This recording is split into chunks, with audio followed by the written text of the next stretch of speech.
할렐루야. 4월 15일입니다. 매일 성경 말씀 묵상 주님의 이름으로 시작합니다. 창세기 25장 19절부터 34절의 말씀입니다. 아브라함의 아들 이삭의 족보는 이러하니라. 아브라함이 이삭을 낳았고 이삭은 40세에 리브가를 맞이하여 아내를 삼았으니 리브가는 밧단 아람의 아람 족속 중 부두엘의 딸이요 아람 족속 중 라반의 누이였더라. 이삭이 그의 아내가 임신하지 못하므로 그를 위하여 여호와께 간구하매 여호와께서 그의 간구를 들으셨으므로 그의 아내 리브가가 임신하였더니 그 아들들이 그의 태 속에서 서로 싸우는지라.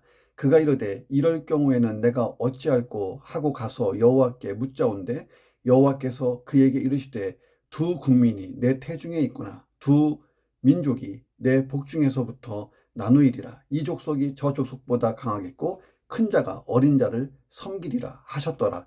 그 해산 기한이 찬즉 태에 쌍둥이가 있었는데 먼저 나온 자는 붉고 전신이 터록 같아서 이름을 에서라 하였고 후에 나온 아우는 손으로 에서의 발꿈치를 잡았으므로 그 이름을 야곱이라 하였으며 리브가가 그들을 낳을 때에 이삭이 60세였더라. 그 아이들이 장성함에 에서는 익숙한 사냥꾼이었으므로 들 사람이 되고 야곱은 조용한 사람이었으므로 장막에 거주하니 이삭은 에서가 사냥한 고기를 좋아하므로 그를 사랑하고 리브가는 야곱을 사랑하였더라. 야곱이 죽을 쑤었으니 에서가 들에서 돌아와서 심히 피곤하여 야곱에게 이르되 내가 피곤하니 그 붉은 것을 내가 먹게 하라 한지라. 그러므로 에서의 별명은 에돔이더라. 야곱이 이르되 형의 장자의 명분을 오늘 내게 팔라. 에서가 이르되 내가 죽게 되었으니 이 장자의 명분이 내게 무엇이 유익하리요. 야곱이 이르되 오늘 내게 맹세하라. 에서가 맹세하고 장자의 명분을 야곱에게 판지라. 야곱이 떡과 팥죽을 에서에게 주매 에서가 먹으며 마시고 일어나 갔으니 에서가 장자의 명분을 가볍게 여김이었더라. 아멘. 자, 언약의 후손인 이삭이 리브가와 결혼한 지 20년 만에 하나님의 언약을 계승할 야곱과 그의 쌍둥이 형 에서를 낳은 사실을 보도하고 있습니다. 또 언약 가문의 장자로 태어난 에서가 자기의 장자 명분을 소중히 여기지 못하고 경홀히 취급했다 하는 메시지를 성경이 주고 있고 결국 장자의 명분을 노리던 동생 야곱에게 팥죽 한 그릇의 장자의 명분을 팔아넘기는 어리석은 행동을 하는 것을 기록하고 있습니다. 반면에 이 교활하지만 언약 가문의 장자의 명분을 사모한 야곱의 지혜로운 행동을 에서의 어리석음과 대조적으로 묘사하기도 하고 있습니다. 자, 이런 내용 가지고 오늘 본문을 묵상합니다. 첫 번째, 하나님의 선택은 하나님의 주권에 속하는 일이다 하는 겁니다. 자, 히브리인들의 전통에 의하면 보통 장남을 통해서 하나님의 섭리가 펼쳐지는 것, 이것이 묵인된 상식이었습니다. 이스라엘 백성에겐 장남을 통하여 하나님의 뜻이 계승되고 마땅히 메시아도 장남으로 오실 것이라는 사고가 지배적이었어요. 그래서 아버지가 유산을 남길 때에도 특별히 다른 아들보다 장남에게 갑절을 남기도록 되어 있었습니다. 이것이 히브리인들의 전통이고 이게 상식이에요. 자, 그래서 히브리 사회에서는 장남이 항상 강자인 거예요. 자, 그런데 야곱과 에서 사이의 출생 사건을 둘러싸고 이 고정관념이 깨어집니다. 상식과 전통이 깨어진 사건이에요. 21절, 22절 보니까 리브가가 임신하였더니 그 아들들이 그의 태 속에서 서로 싸우는지라. 그가 이르되 이럴 경우에는 내가 어찌할꼬 하고 가서 여호와께 물어보았어요. 자, 그러자 하나님이 이 리브가에게 대답하시는 거예요. 하나님이 장남 에서가 아닌 차남 야곱을 통해서 하나님의 뜻 구속사를 펼쳐가시겠다라고 작정하신 사실을 알려줍니다.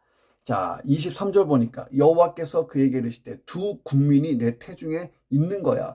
두 국민이, 두 민족이 너의 복중에서부터 나누어질 거야. 이 족속이 저 족속보다 강할 것인데 큰 자가 어린 자를 섬길 거야. 자, 이 말씀은 훗날 에서의 후예인 에돔 족속이 동생 야곱의 후예인 이스라엘 민족을 섬김으로써 성취됐어요. 어느 시대에 다윗 왕 시대 때 그런 일이 생깁니다. 자, 에돔이 이스라엘의 속국 식민지가 되어버렸어요. 다윗이 다 사방을 정복해 버렸거든요. 큰 자가 오히려 어린 자를 섬기는 것, 장남이 차남을 섬길 것. 자, 이렇게 말씀하셨어요. 왜 하나님은 이렇게 결정을 하셨을까요? 정답은 딱 하나예요. 하나님이 그렇게 하고 싶어서 하신 거예요. 신학적으로 보면 이것을 하나님의 주권이라고 부릅니다. 자, 그런데 이 주권 배후에는 어떤 분명한 하나님의 의도가 있었어요. 하나님은 강자도 쓰실 수 있지만 약자도 쓰실 수 있다 하는 것을 보여줘요. 자, 고린도전서 1장 26절 보세요. 형제들아 너희를 부르심을 보라. 육체를 따라 지혜로운 자가 많지 않고 능한 자가 많지 않고 문벌 좋은 자가 많지 않다. 자, 고린도 교회 멤버 구성의 실체예요. 지혜로운 자가 많지 않고 능한 자도 문벌 좋은 자도 많지 않았던 교회. 자, 그런데 하나님이 그들을 선택해서 쓰셨어요. 그 교회를 통하여 사방에 복음이 퍼져나가게 하시잖아요. 바울은 그 다음 절에서 하나님께서 세상에 미련한 것들을 택하사 지혜 있는 자들을 부끄럽게 하려 하시려고 세상에 약한 것을 택하사 강한 것을 부끄럽게 하려 하신다라고 그 이유를 밝힙니다. 자, 그래서 하나님이 선택하시는 거에는 신비가 있습니다. 자, 저와 여러분이 어떻게 선택받았는가도 보세요. 하나님의 선택의 신비 속에서 우리가 구원받은 거예요. 하나님의 선택이 선행, 어떤 인간의 스펙, 어떤 조상의 어떤 그 덕, 이런 거에 기초하고 있다면 우리는 구원받을 때 만만치 않겠죠. 자, 인간의 행위에 근거하지 않아요. 하나님의 기뻐하시는 뜻, 그리고 주권적인 은혜에 근거해서 우리를 부르셨다는 겁니다. 그러니까 하나님이 당신이 긍휼히 여길 자를 긍휼히 여기시고 불쌍히 여길 자를 불쌍히 여기시는 절대 주권자라는 거예요. 자, 그래서 저와 여러분이 하나님의 선택을 받고 그리스도인이 되고 하나님의 자녀가 됐는데 우리의 공로를 자랑할 수가 없다는 거예요. 우리가 주의 일을 한다지만 공치사할 이유도 없어요. 그냥 내가 받은 그 은혜, 구원의 은혜, 삶의 은혜에 감사하여 그냥 열심히 일할 뿐이에요. 이 일이 끝나고 나서도 주여 그냥 제가 주님을 사랑함으로 했을 뿐입니다. 감사해서 했을 뿐입니다. 자, 시작도 감사, 끝도 감사.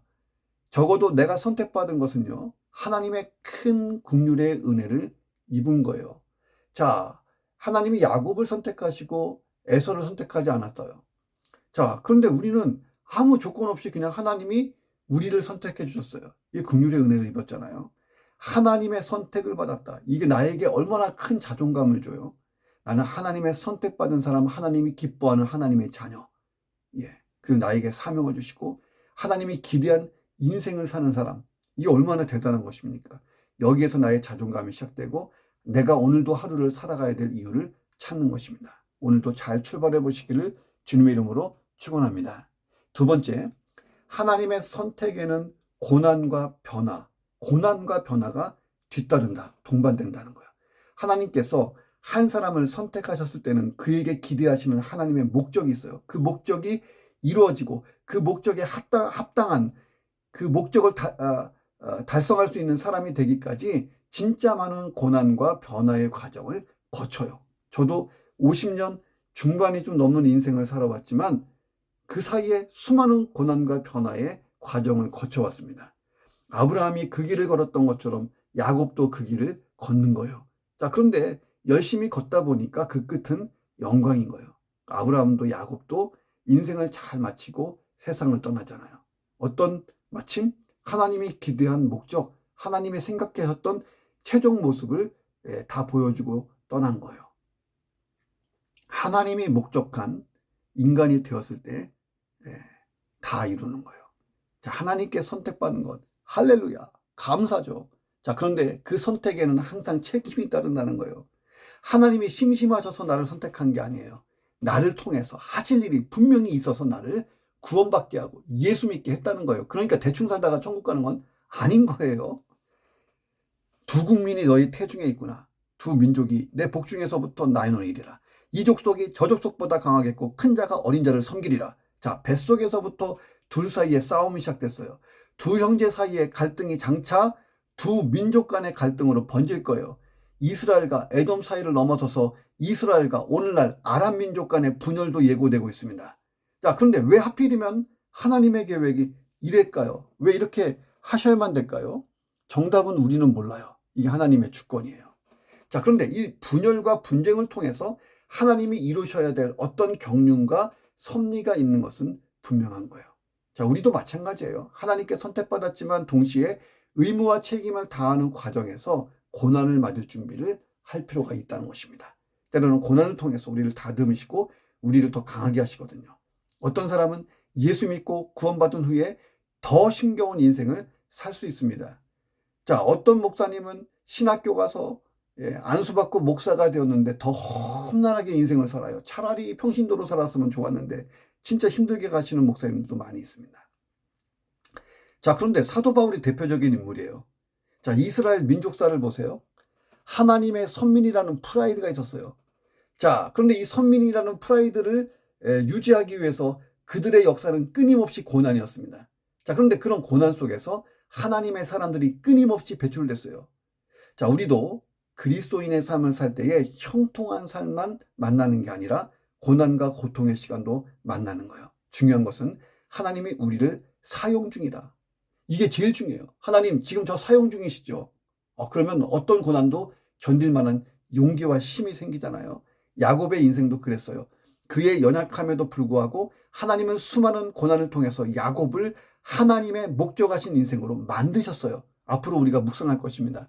자, 오늘도 우리는 하나님의 손에 의해서 빚어지고 있는 것입니다. 26절에서 성경 기자는 야곱에 대해서 얘기해요. 에서의 발꿈치를 잡았으므로 그의 이름이 야곱이다. 자, 야곱은 발꿈치를 잡은 사람이라는 이름을 가지고 태어났어요. 꽉 붙드는 사람, 쥐는 사람, 빼앗는 사람, 더 노골적으로는 강도 같은 인간이라는 뜻이에요. 야곱의 일생을 보면 그런 사람으로 살아갔어요. 목적 달성을 위해 수단, 방법 가리지 않고 몸부림치는 인생사였어요. 자, 그런데 하나님이 그런 야곱을 선택하세요. 그리고 끊임없이 그를 변화시켜 갔어요. 그리고 어느 날 야곱이 이름이 바뀌었어요. 이스라엘로. 하나님이 다스리는 인생, 하나님께 붙들림 받은 인생으로 바뀐 거예요. 야곱이 참 집요하게 인간적으로 산 만큼 하나님은 더 집요하게 야곱을 뜯어고치시는 거예요. 그래서 우리에게도 희망이 있습니다. 내 모든 욕심과 내 모든 부조리함과 부족함과 연약함을 아시면서도 하나님은 나를 선택하신 거예요. 하나님이 내게 이렇게 말씀하십니다. 그것이 바로 너와 나의 관계의 시작이야. 내가 너를 변화시킬 위대한 일의 시작인 거야. 자, 하나님은 변하지 않아요. 반드시 내가 변해야 돼요. 내 스스로 나를 절대 변화시킬 수 없어요. 그러니까 내 인생을 하나님의 손에 드려야 돼요. 자, 변화를 시작하고 변화될 준비를 잘 하시고 오늘도 다듬어질 준비를 하시고 잘 순종하시고 잘 다듬어지는 하루를 시작하시기를 주의 이름으로 축원합니다. 세 번째, 이 성숙한 신앙은요, 하나님의 때를 기다릴 줄 아는 거예요. 하나님의 때를 기다릴 줄 아는 것. 자, 29절부터 34절에 보면 야곱이요, 허기진 에서의 급박한 그런 형편을 이용해서, 배고픈 형을 이용해서 도둑질하듯이 장자의 명분을 뺐습니다. 야곱이 에서와 달리 장자의 명분을 귀하게 여기고 또 그것을 얻고자 아주 어릴 때부터 사모했던 것에 대해서는 높이 평가할 수 있죠. 자, 그러나 허기진 형아 에서의 급박한 형편을 이용해서 장자의 명분을 탈취한 그의 행위를 보세요. 이게 얼마나 지극히 교활하고 하나님은 마음의 중심까지 보시는데 이건 정당화될 수 없는 처참한 죄악이잖아요. 에서는 생명보다도 귀한 장자의 명분을 순간적인 배고픔, 육체의 만족을 위해서 가장 값싸고도 너무 쉽게 팔았어요. 팥죽 한 그릇에. 자, 고대 세계에서 장자의 명분은 가정을 통솔할 수 있는 권리가 있고 아버지가 돌아가시면 사후 재산 상속을 받을 때 2배의 재산을 받을 수 있는 권리가 장자 권리예요. 여기에 지금 이 이삭의 이 가문, 그러니까 이 지금 아브라함 이삭으로 이어지는 이 가문의 장자는요, 하나님의 언약까지 계승되는 권리가 있는 놀라운 장자의 권리잖아요. 언약 가문에서 장자권, 이건 자기 생명보다 귀한 것이기 때문에 지키려고 하고 귀하게 여겨야 돼요. 자, 그런 면에서 에서에게는 하늘의 축복을 간절히 사모하는 마음이 없었어요. 그냥 시선이 땅에 박혀 있는 거예요. 당장 먹을 것, 즐거운 것, 재밌는 것 찾아서 다니는 거예요. 자, 그래서 목전의 유익을 위해 장래의 소망을 버리는 진짜 어리석은 행동을 했다는 거예요. 물론 에서가 야곱에게 장자권을 구두계약으로 팔았다고 해서 이삭이 에서를 장자로 축복하면 이 계약은 의미가 없는 거죠, 사실은. 아버지 마음이잖아요. 자, 그런데 야곱의 이 간교함으로 야곱이 어떻게 합니까? 아버지마저 속이고 야곱이 축복을 받아요.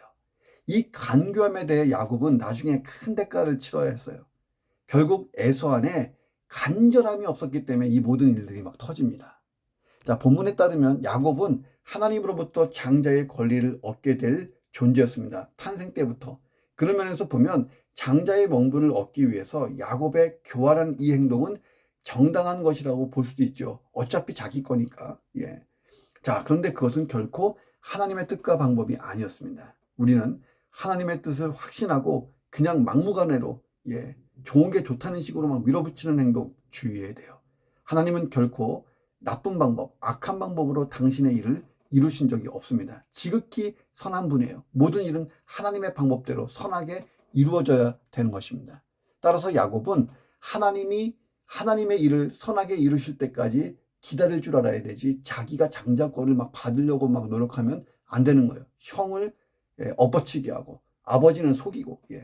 그러나 야곱은 인내하지 못하고 지극히 인본주의적 방법으로 장자의 명분을 얻었어요. 실제로 취했어요. 물론 야곱의 장자 명분을 얻는 데에 인간의 허물조차도 이 선으로 바꾸시는 하나님의 선하신 섭리가 있었기 때문에 이것이 인정됐을 뿐이에요.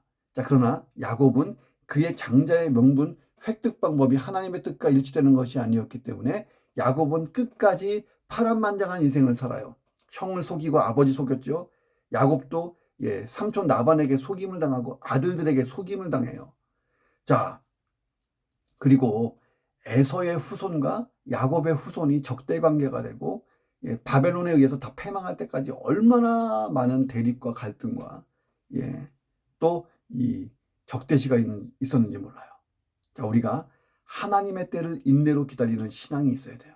그리고 무슨 일을 하든지 하나님의 방법으로 할 줄 알아야 돼요.